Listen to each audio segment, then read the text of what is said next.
Could you potentially be on birth control without really being aware of it? Today, we're going to discuss soy. Now, what's so bad about soy? I mean, it's a health food product. It's in a lot of our foods. It's good for the heart. It's good to help prevent breast cancer. And in Asia, they do tons of soy, right? It can't be that bad. I mean, if you just look at the research, I mean, you'll see tons of study on the first 5 pages of Google endorsing soy as the next miracle food. Well, I want to share some information from a very interesting book that I'm reading right now. It's called The Whole Soy Story by Dr. KAAYLA Daniel. She has her PhD in nutritional sciences, as well as being a certified clinical nutritionist. So I'm going to put the link for her book down below, as well as all the research I'm going to talk about. Well, here's the thing about soy. Soy acts very similar to estradiol, okay, in our bodies. Now, yes, it is 1,000 times weaker. However, it has a much higher affinity for our receptors than our own estrogen, which means it can easily bind to these estrogen receptors and create some physiological responses. So soy does create an estrogenic effect on our bodies. So for people to say that the science is settled, don't look at this, we already know it's safe, you might want to just take another look at what I'm going to share with you.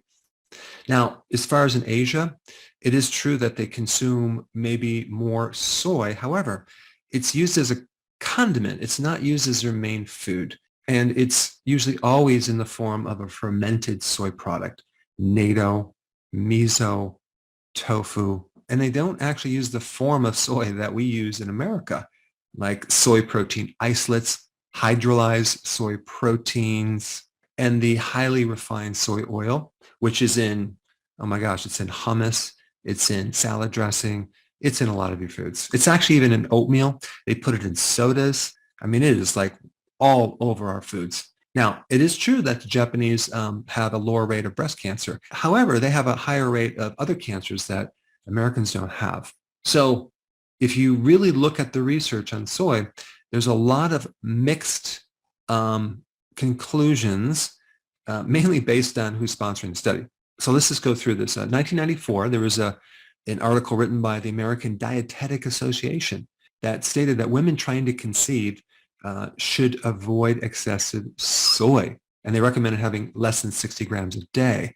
Now, some people are going to say, well, those are older studies. Well, actually, there's probably more integrity of some of these older studies than there is nowadays, because they can make a study come out any way that they want.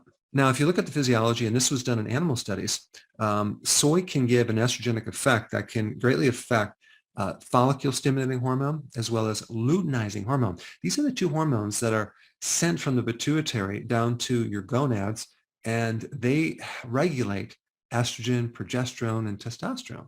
So if you're going to suppress follicle-stimulating hormone and luteinizing hormone, you're going to have a less release of the egg from the ovary, and that's going to make you more infertile. It's also going to affect the menstrual cycle. You may find your menstrual cycle going longer.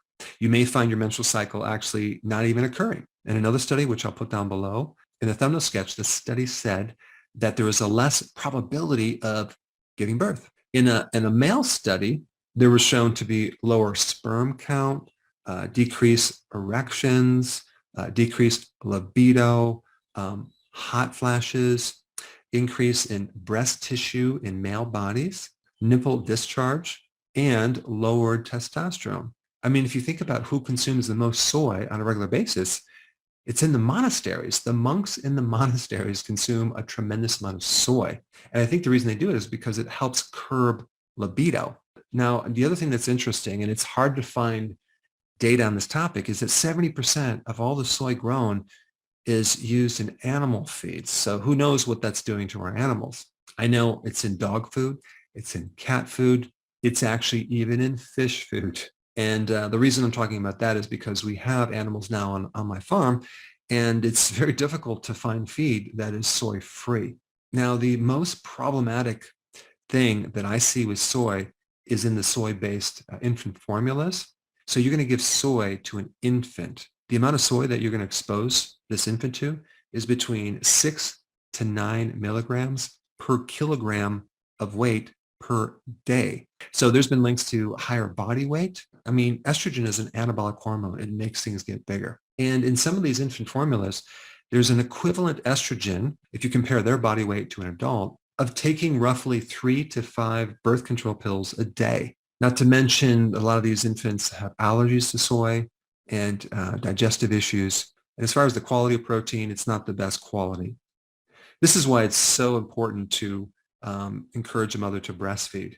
Now, soy in general is also linked to hypothyroidism, endocrine problems, digestive issues, and the list goes on and on. So I really suggest you should start to read labels. Okay, start reading labels.